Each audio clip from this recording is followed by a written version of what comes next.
Pride in 2020 will be very different. This is the focus group. It's the savvy side of 9 to 5. Listen. Bueller. Laugh. And learn. Negotiation. This is what you do in business. This is the focus group with Tim Bennett. Staunch. And John Nash. Keep your clothes looking neat and clean. We're all business. Except when we're not. Hey, welcome to the focus group. John Nash here with my good friend and co-host Tim Bennett. Find us every Wednesday live on Facebook and YouTube from 1 to 2 p.m. East. And by all means, check out focusgroupradio.com. That's where you'll learn more about us, all our audio and video, including our Tuesday podcast called Unbuttoned, which is about 20 minutes long, 3 stories. So sign up, get that, to subscribe, like, and rate. And, of course, you'll always have access to the audio and video of the focus group. Welcome to, hey, you know who we have not heard from in quite a while? Who's that? We haven't. The Pride Leprechaun. Happy Pride, gosh. Top of the Pride to you. And as we kicked off the show, we're going to talk about Pride and the marketing and business of Pride later in the broadcast. It's going to be significantly different because it's not just us who are experiencing this. Is a worldwide thing. But I think there are some interesting and inventive solutions that people are coming up with to connect everybody for a celebration. So that will be later in Shop Talk, eh? Yeah, in Shop Talk. Now, for those watching, I'm in my office, a different space than upstate, and I unblurred the background. There's a couple, I think they're William Wegman. See the dogs back there, Tim? Yeah, what was that? I was wondering, was that one of your ad campaigns? No, that's their art. It's art. It was a gift from Pat. I'm going to hold up here something we got from Matt a while ago. This was last Christmas. He made this ornament for me. You guys recognize this? It's Dr. Zayas, and he does this little thing. Oh, my God. What are you, 10 years old? Oh, Dr. Zayas. Zayas. It's one of my favorites. Well, if you're doing show and tell, I have something on my desk here from Mike and Kip from Idaho. We're now in Arizona. It's a Is it from the Potato Museum? No, it was a Trumper on the. I don't know if I can even get it right. Trump on the dump, and he's tweeting. I made mention of it, and they sent me one. It's awful nice. Remember when we saw them on our we went from Seattle to Denver via a lot of national parks and their former home state, because they moved since we've been out there, was Idaho, and they took us to the Idaho Spud Museum, which I really loved. It was a lot of fun, and it was a great time to spend. We spent some good time with them.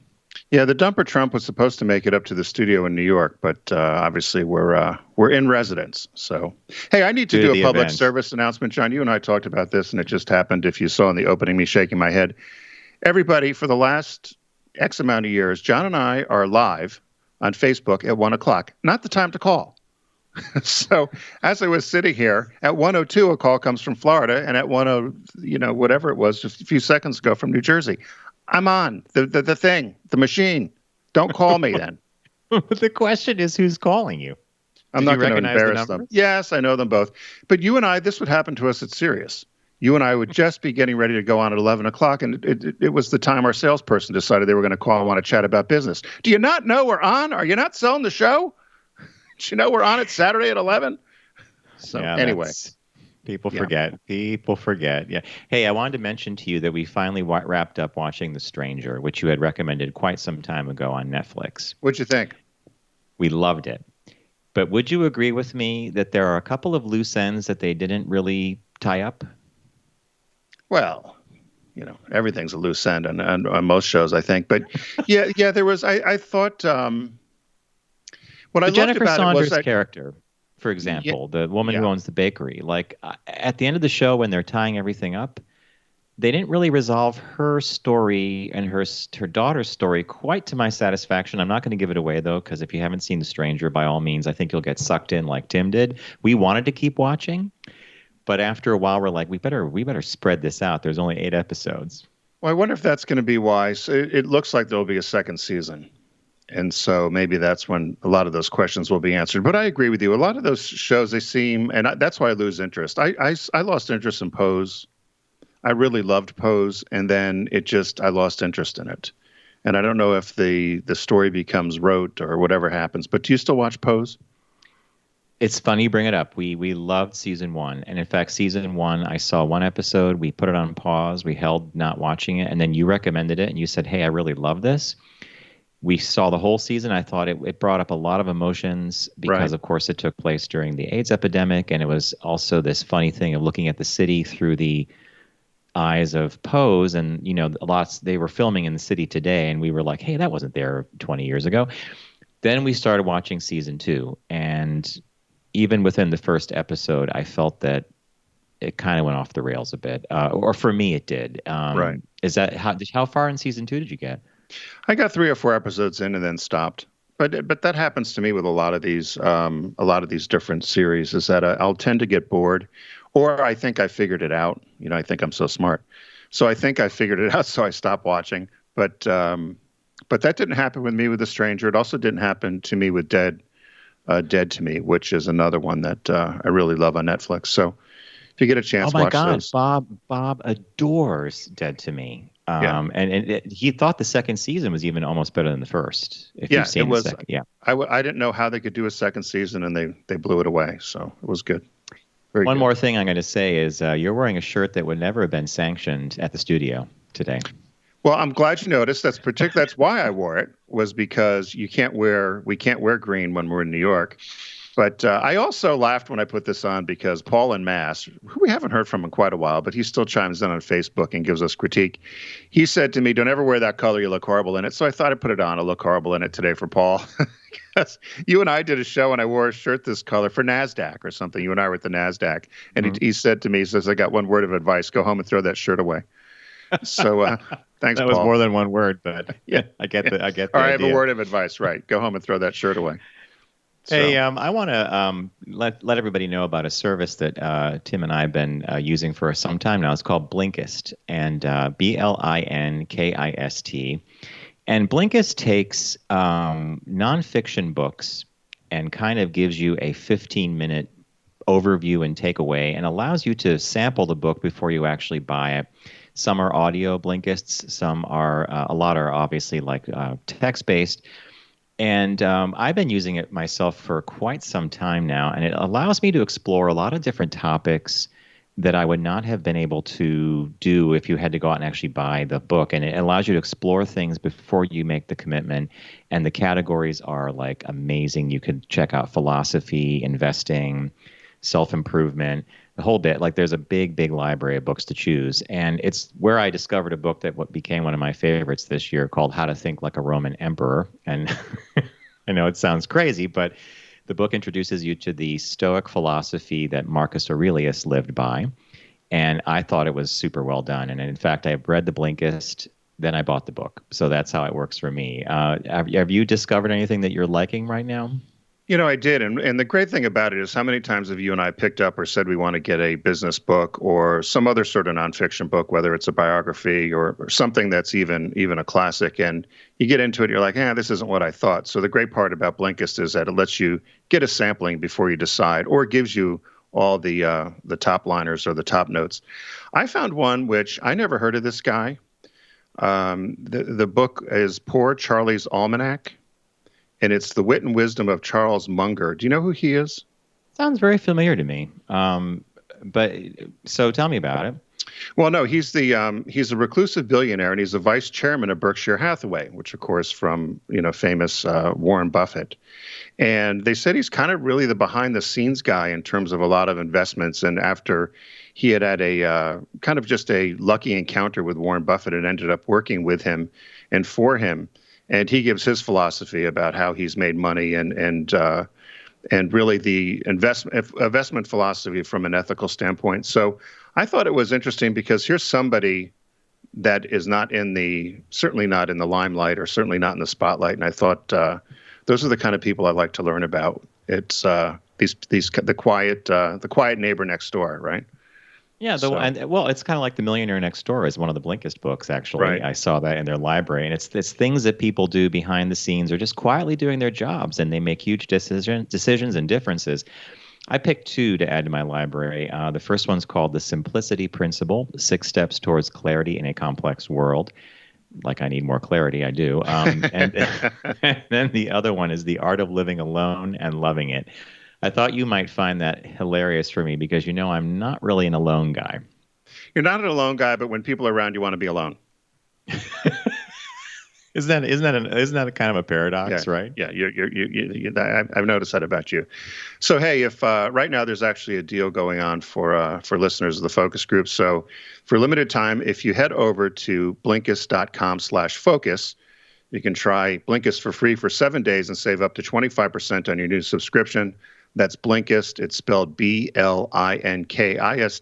Blinkist.com/focus.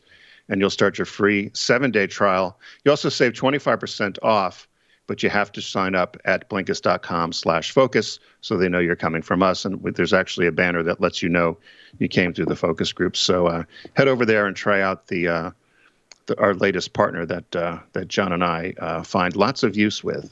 I'm gonna have to try. We're gonna have to share. We're gonna have to share our book list. Maybe we'll do one whole show dedicated to our favorite Blinkist books. That might be a good segment. I agree. I actually agree. Because you and I have a very limited list of our favorite business books, because we often find that the themes that we encounter in these books and the techniques they're teaching you, we've seen before in different wrappings and different covers and by different authors, but they're usually in similar veins. So when you do find one that stands out, it stays on the shelf. Right. One business book with different titles. All right, so what caught your eye this week? What caught your eye? Here's what Tim and John found. So, interestingly, a book caught my eye, but it's a story around a book. So the headline is Alaska's Into the Wild bus, known as a deadly tourist trap or tourist lure, has been removed by air. So one of my favorite books, and I don't know why it's set with me, Into the Wild by John Krakauer. He was a journalist with Outside Magazine. I had read an excerpt of his book, Into the Wild, and then actually saw someone on an airplane when people did that, read books, and read books on airplanes, and asked somebody about it. And for me, it was just I don't know if it was a time of my life. The book came out in 1996, I believe, but it just really sat with me, and I loved the book. So it's about a kid who graduates from college. He leaves everything behind, his phone, his car, his money, and just heads west. And so the story that Krakauer writes, they piece together the kid's life as to what happened to him. McCandless was the kid's name, Christopher McCandless, and find out what happened to him along the way across the U.S. And he ends up dying in the Alaska wilderness, living in this bus that he encountered off the Stampede Trail. And what's happened is the book was a huge, huge bestseller. But then everybody started to go try to find this bus. And what's happened is people are dying or have died and trying to do it. Many hikers are attempting to retrace his steps every year, particularly a lot of Europeans. They said last February, firefighters and Alaska state troopers rescued 5 Italian hikers that were returning from visiting the bus. And then the year before that, a Belarus woman died on the trail trying to cross the river that was near the bus with her new husband.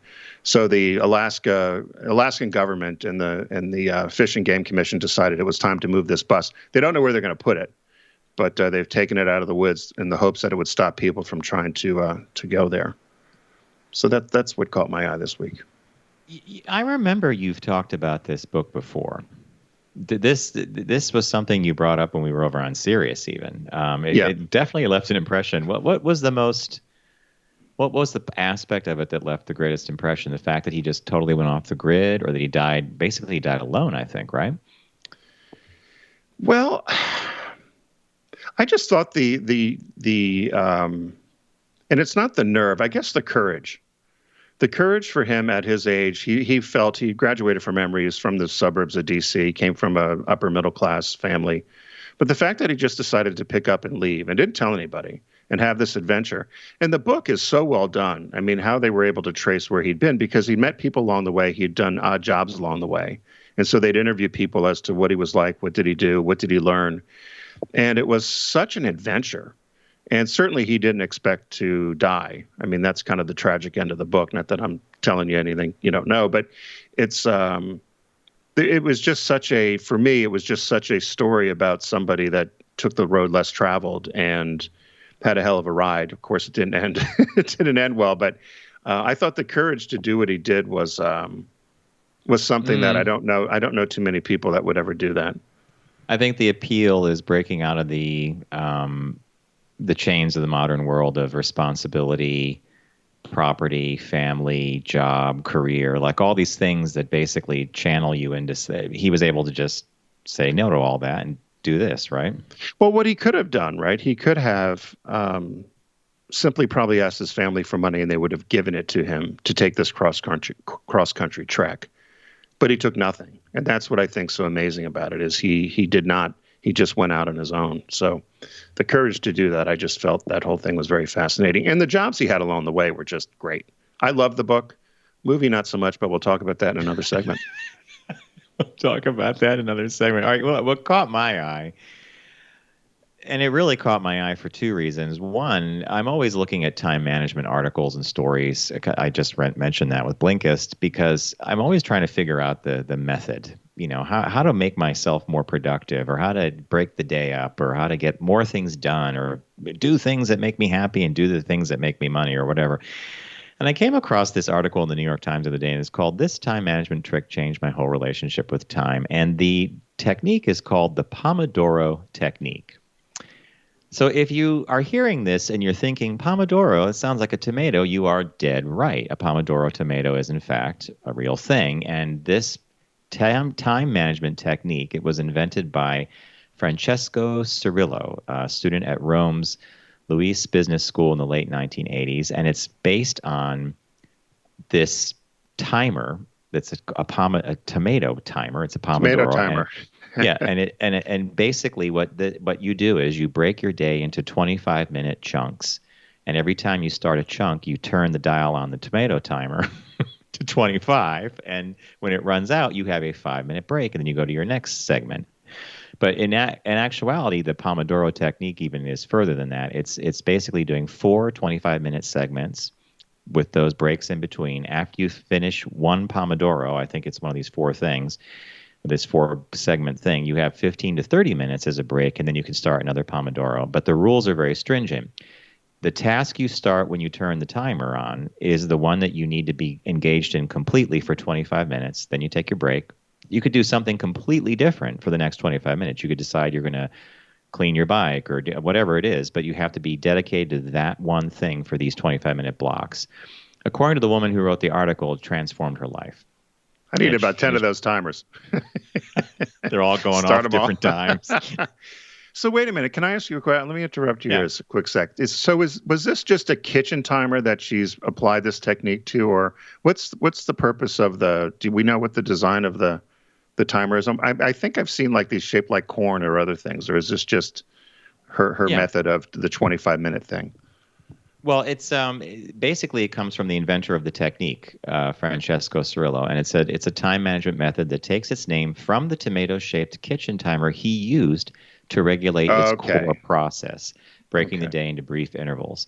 So the larger theory behind this is that oftentimes we are working on things and tasks, and we slog at it for hours, even though our attention level's dropping, we're tired, we don't want to be doing what we're doing.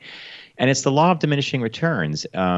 So you could say, I'm going to spend 3 hours on this. Maybe it really only requires a half an hour of truly focused and dedicated time, but we stretch it out to 3 and we're not getting what we want done. So what she discovered was, in following the Pomodoro technique, which she said is not easy. And if you break the chain, so let's say you're starting one of these 25-minute segments and you get interrupted or you go off task, then that wipes out the whole thing. You got to start your whole little 4-block, 5 minutes in between thing again.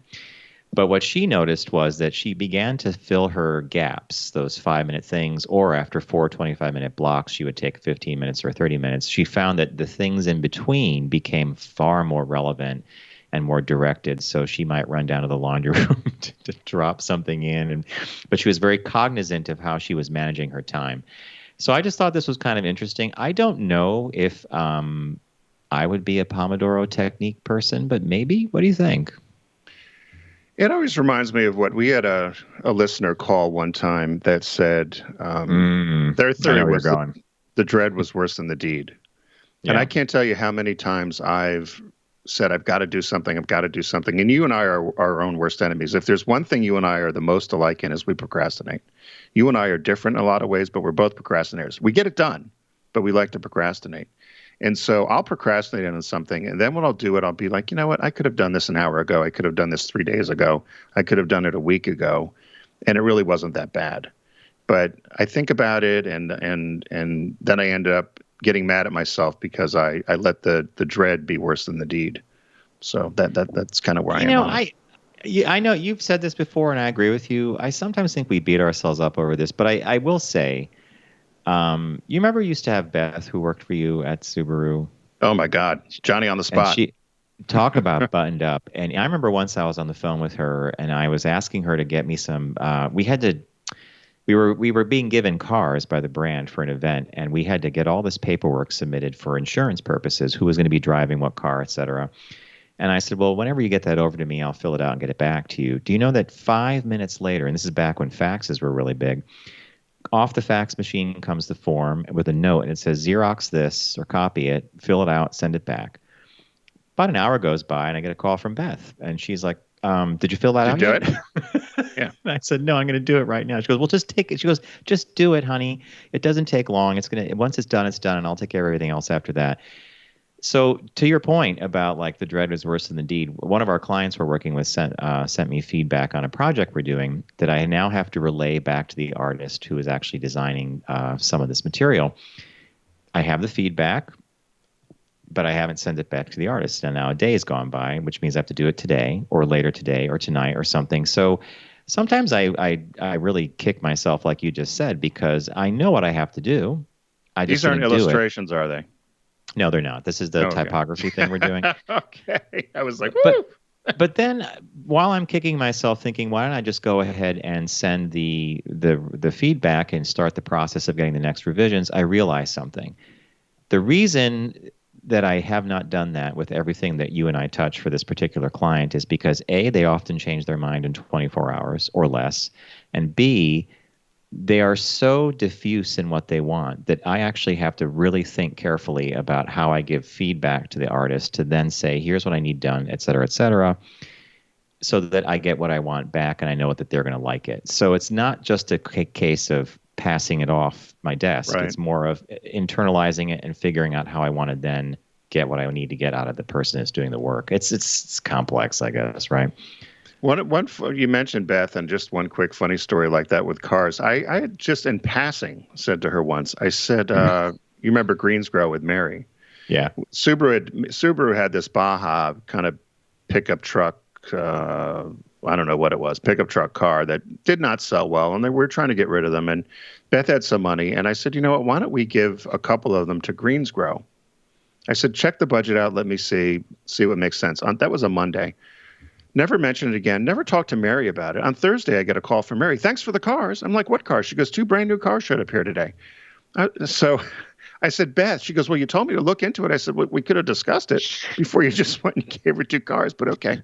So, but it was in her budget. But no, if you said something to her once, it was done. Mm-hmm. And in many regards, I love that about her because I trusted her, and she was a great employee. Great person to work with. So I miss that. I miss Beth. Yeah. So that's the Pomodoro Technique. If you have one of those tomato timers and you feel like committing yourself to 4 stringent 25-minute blocks with 5 minutes in between, that's 1 Pomodoro. Are you going to get one? That right. You're going to get it?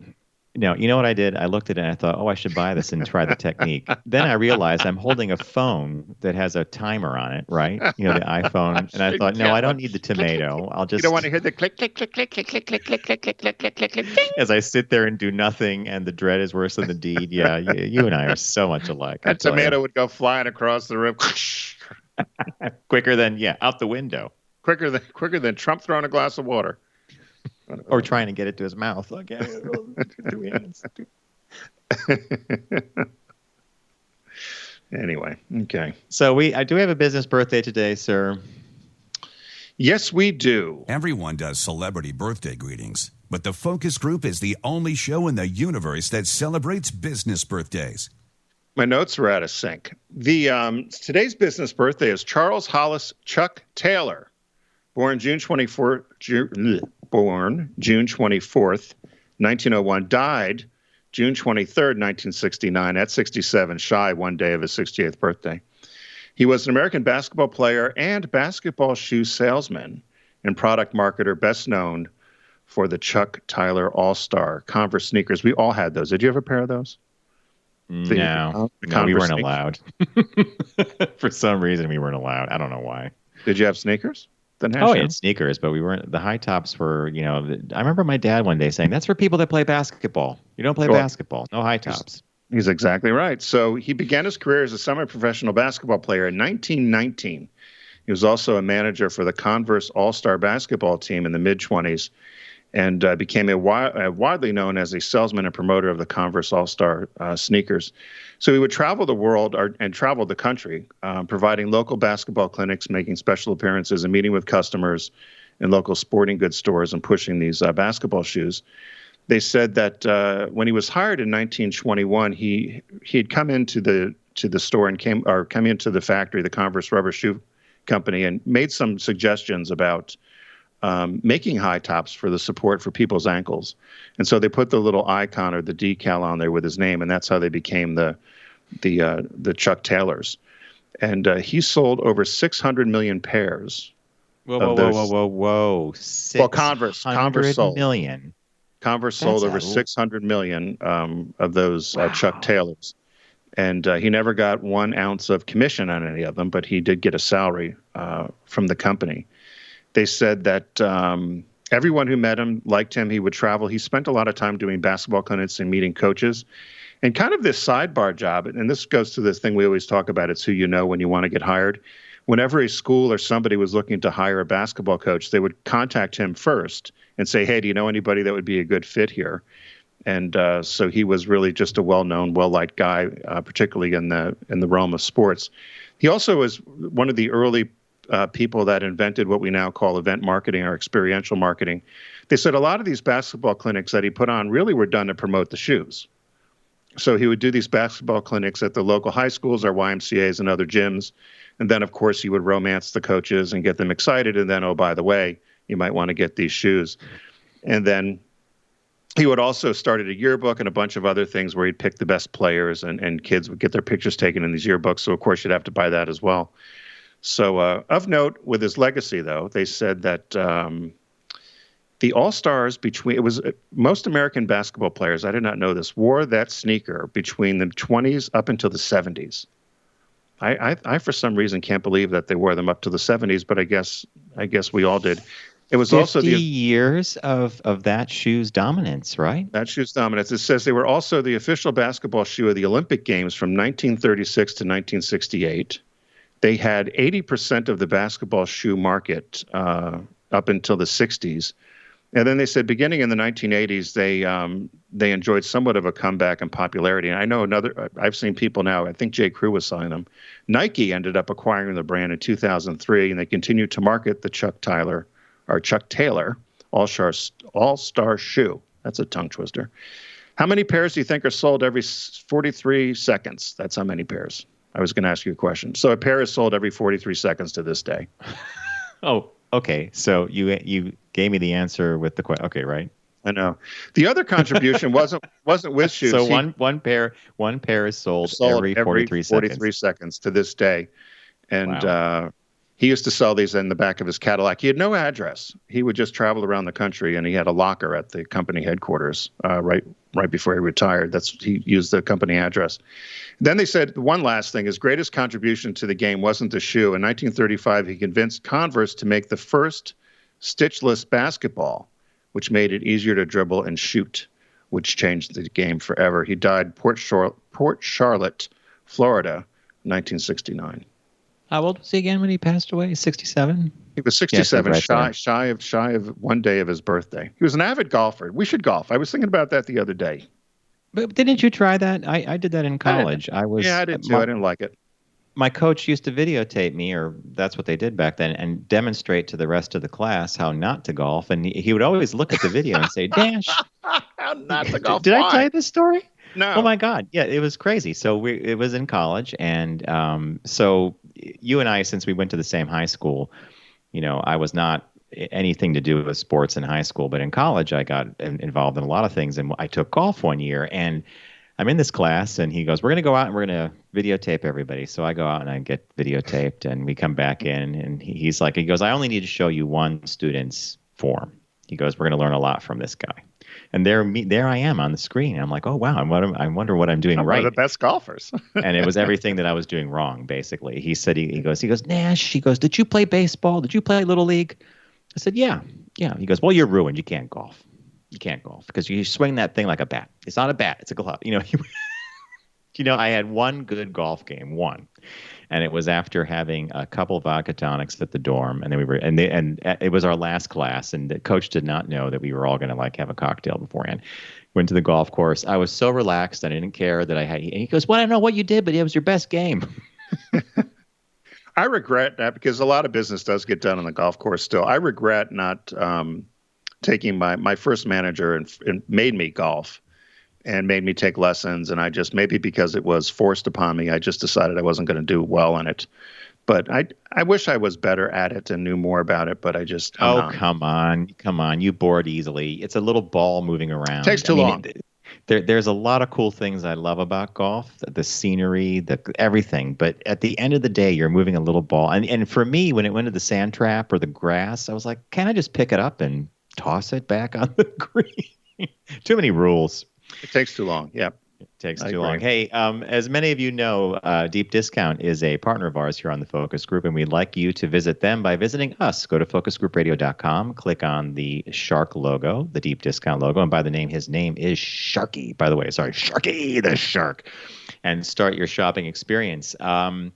Deep Discount is running the summer site-wide sale. It's one of our favorites because we get to roam free on the site and pick whatever we want. And I end up finding a lot of things that I haven't seen in a while, et cetera, et cetera. And in honor of June and Pride Month, I picked a title that I think you might be interested in. But Mr. Bennett, what did you pick?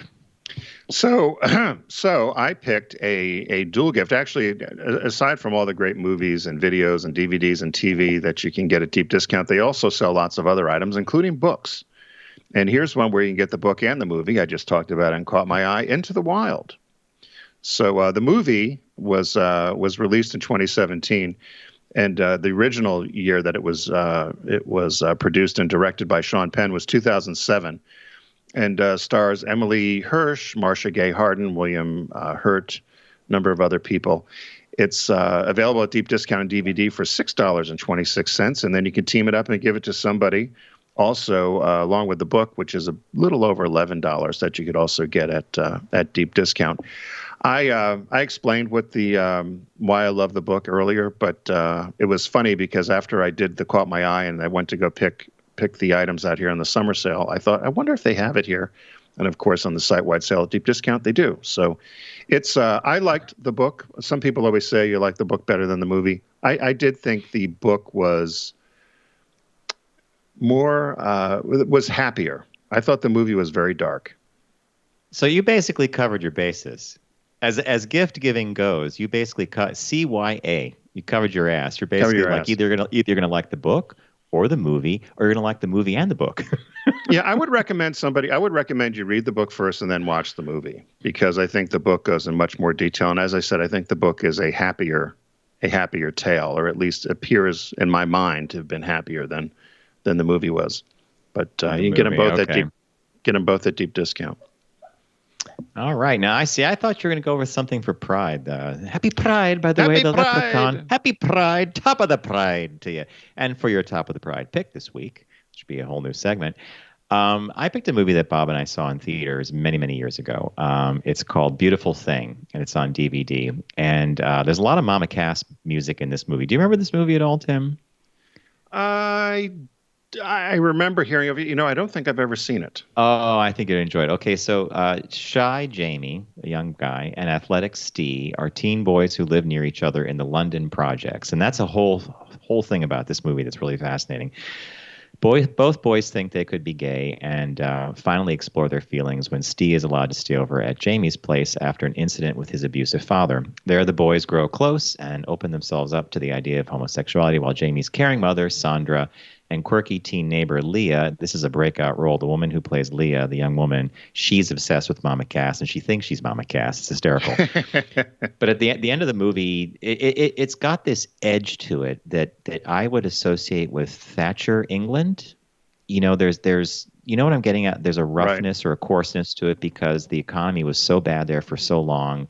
They live in this project, and the boys discover them, that they have this in common. And it's a really fun, well-told tale, I'm sorry. And the end is very, very fulfilling, let's put it that way. So I recommend Beautiful Thing on DVD. If you have not seen it, pick it up. It's $17.49. It's won all kind of awards from when it came out, and I think you'd really enjoy it. Wow.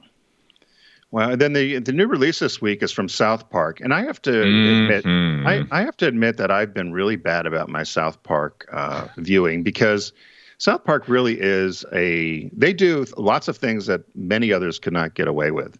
So this is the complete 23rd season on Blu-ray, and something John and I have talked about because one of our clients, a lot of it focuses on Randy Marsh's marijuana farm named Tegrity Farms. Tegrity. So have you watched any of these episodes? I've watched some of the Tegrity, and I cannot stop laughing. So if you're a South Park fan, there's a character named Towley that pops into South Park now and then, and Towley's always stoned. I'm the worst character ever. Towley, you're stoned. I know. Things like that. Well, this whole Tegrity arc was so hilarious and so believable that I think someone registered the name. And there may even be a company in Colorado that may actually either work with the South Park gang or try to figure out how to market Tegrity cannabis. I think it's hysterical. So this was one of those seasons where they just had a lot of fun. They even changed the opening credits and the music to match the different themes that were going on. So can you believe, though, it's 23 seasons of some of the most hilarious content out there. And I think as the cartoons go, you've always been fascinated by this because you often said to me, how did they do it so quickly? So something happens in the news, and like not more than 2 or 3 weeks later, boom, shows up as a South Park episode. Wow. And that's what I love about it. It's current in the sense that they're pulling their themes and their stuff directly out of the news, and they can make it happen within a few weeks. And they often do great storytelling. So season 23, right? Blu-ray. Yep. So head over to focusgroupradio.com, click on the deep discount logo. It's the site-wide summer sale. I picked Into the Wild. You could also get the book there as well at deep discount. John picked Beautiful Thing on DVD, and the new release this week is South Park, the complete 23rd season on Blu-ray. What do you have to say, Garrett? Thanks, Deep Discount. We're going to take a quick break. When we come back, we're going to talk a little bit about Pride and what's going on with celebrations this month. So stay with us. You're listening to The Focus Group with Tim and John. Learn more at focusgroupradio.com.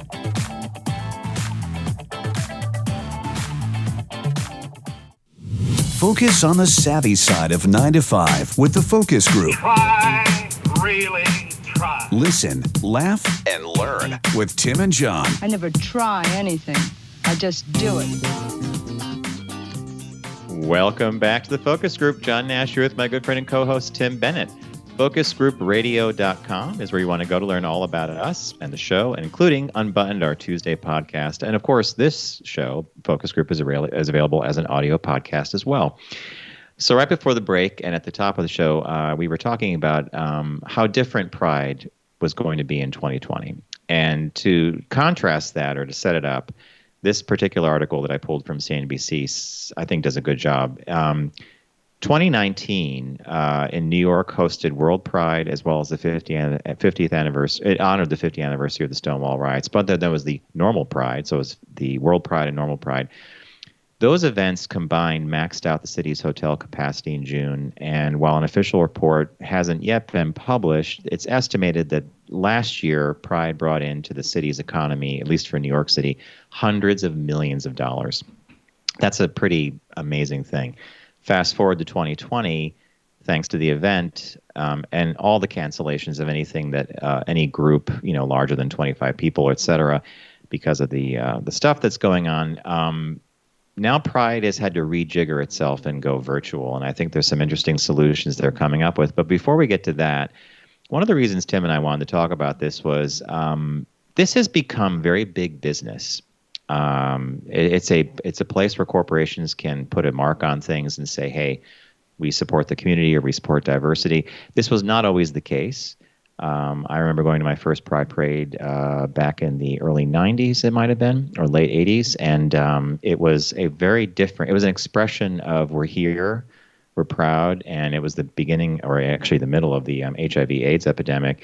So it was a very different mood. And Tim, you remember when they used to stop the parade for the moment of silence. I mean, that was so affecting to have everything just shut down for a moment of silence and then start up again. You're like, wow. So it's gone from that, which is a very political statement and a very like we're here, to this big kind of floats and handouts and how can we get involved, and so it's become big business, and a lot of people feel that is not the spirit of Pride.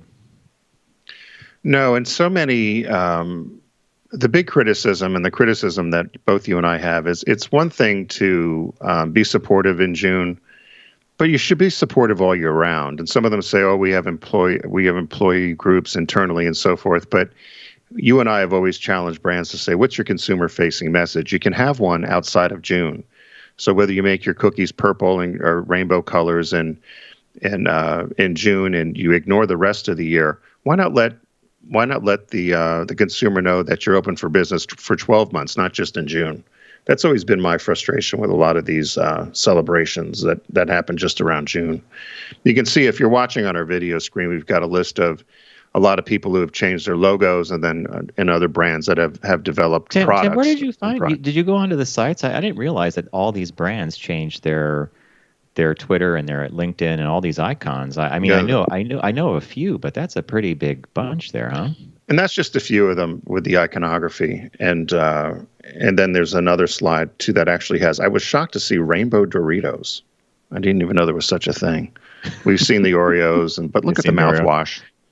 But I had talked to somebody just recently, and I said this idea that there's billions of dollars out there for gay marketing. Maybe this is what the idea is, but as you and I know, it's really about connecting with customers rather than throwing a rainbow on something. So yeah. So look, I don't.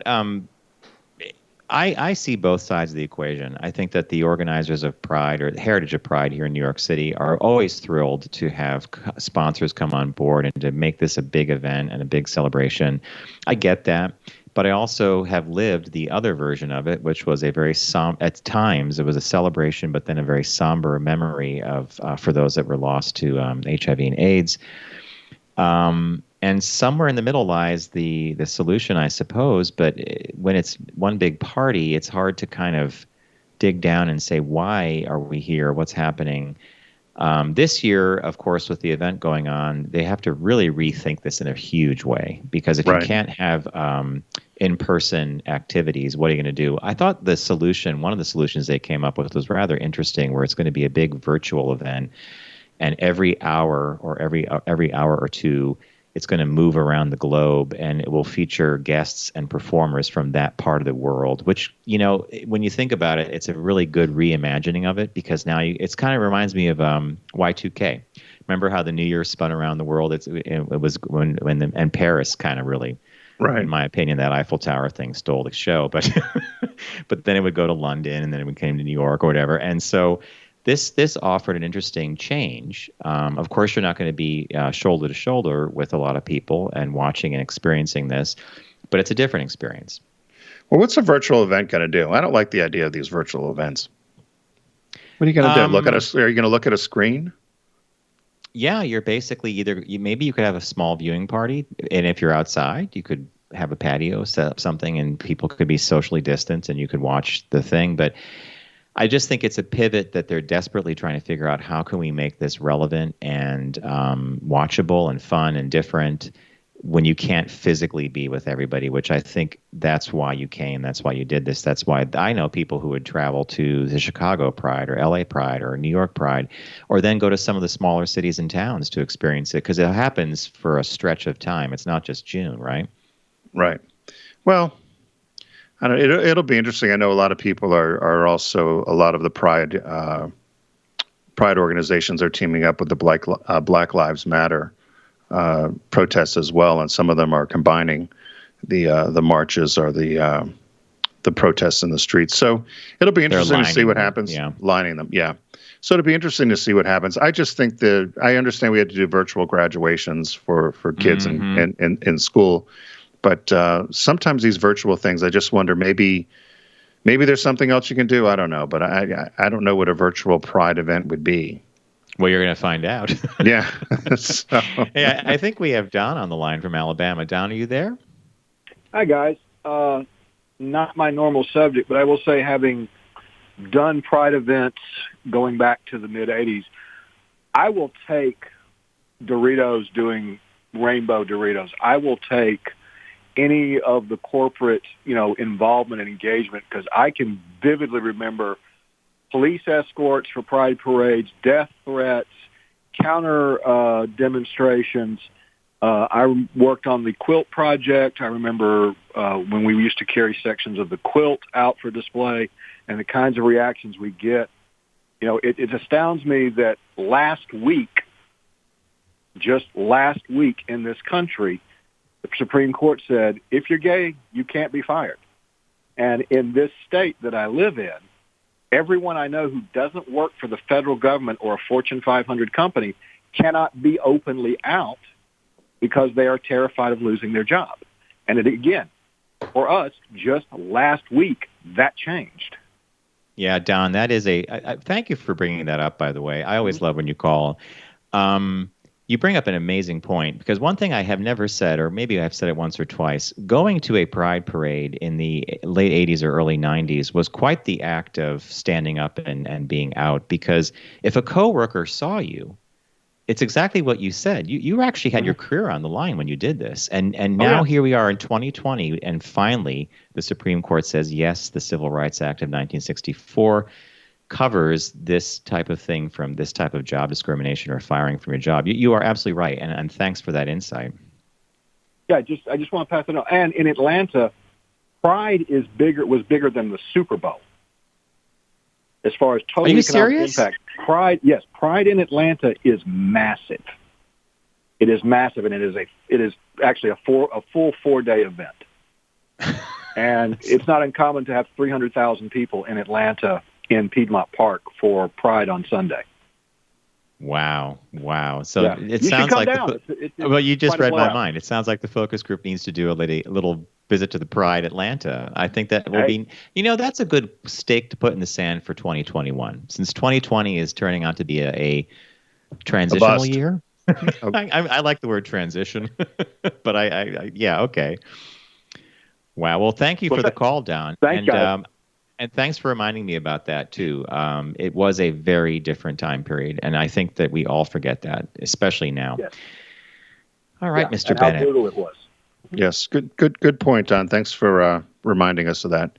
Hey, Steve and Garrett, are you there? No. No. We forgot. We didn't say. Look at how long Steve's hair's gotten, John. Look at that. Getting a haircut on Saturday. You are. I think you should let it go. Yeah. No. Get your hair cut, Steve. You're going to love it. You're going to leave the salon, and you're going to be like, yeah, I'm back. It's going to feel like I lost weight. Like, there's so much hair on here. I'm going to be walking light. I'm thinking of letting mine go all year. Oh, okay. I'll get you some barrettes. What do you think? I'll get you some butterfly barrettes, little pink things you can put in your hair to keep off your face. I bet Garrett's cut his own. Garrett, how's your hair doing? No, it's still bad. Garrett has a barber. Garrett, I always know when Garrett and Steve, when we were in the studio, you could always tell when those guys got haircuts, because you both have good barbers, good haircuts, good shaped heads. I think Steve looks like he's a musician. I think Steve should let his go. Me too. Okay, so Tim, if you were a musician, is he bass guitar? Is he frontman? Is he drummer? What is he? I gotta be a singer. I don't play any instruments. So well, no, in an imaginary world, we're just being imagined. But you look like one of those '60s guys in one of those boy bands that wore the khakis and the white shirt and did doo-wop or doo-wah-rah or whatever. Like the Beatles. Diddy-dum, diddy-doo? Yeah. Some of that? All right, I can sing that. Do you think Steve is like a Beach Boy? He could be. Let's go surfing now. Everybody's come on a safari with me. Da, da, da. Or you could have been I one don't of want to be Wally's. a rock star anymore if that's what I got to sing. You could have been one of Wally's friends. Do you think on he's the like a Beaver. beatnik or something? Is that what you're? Yeah, beatnik. That's it. A beatnik. That's a good one. Could have been one of Wally's friends, maybe too, on the Beaver. But we'll see. Yeah, exactly. So anyway, we hope you guys are doing well. Hey, everyone, thanks for joining us today. Thanks to Steve and Garrett. Thank you, John. Thanks to all of you that are tuning in here on Wednesdays at 1 p.m. Be sure to find our podcast, which is released every Tuesday morning, TFG Unbuttoned. It's 20 minutes of John and I catching up on some stories that we found. Thanks to our friends at Blinkist. Be sure to go to Blinkist.com/focus and get a free trial plus 25% off a subscription. And then, of course, our friends at Deep Discount. Thanks for their support of us here on the Focus Group. John, you picked a beautiful thing. I picked Into the Wild, and the release this week is South Park's full 23rd season. 23 seasons already. Wow. Everyone, don't text and drive. Arrive alive, and we'll see you next week. It's the Focus Group with Tim Bennett and John Nash. Accessible on all platforms. Subscribe, like, and rate us on your platform of choice. Learn more at focusgroupradio.com. That was a stunning focus group.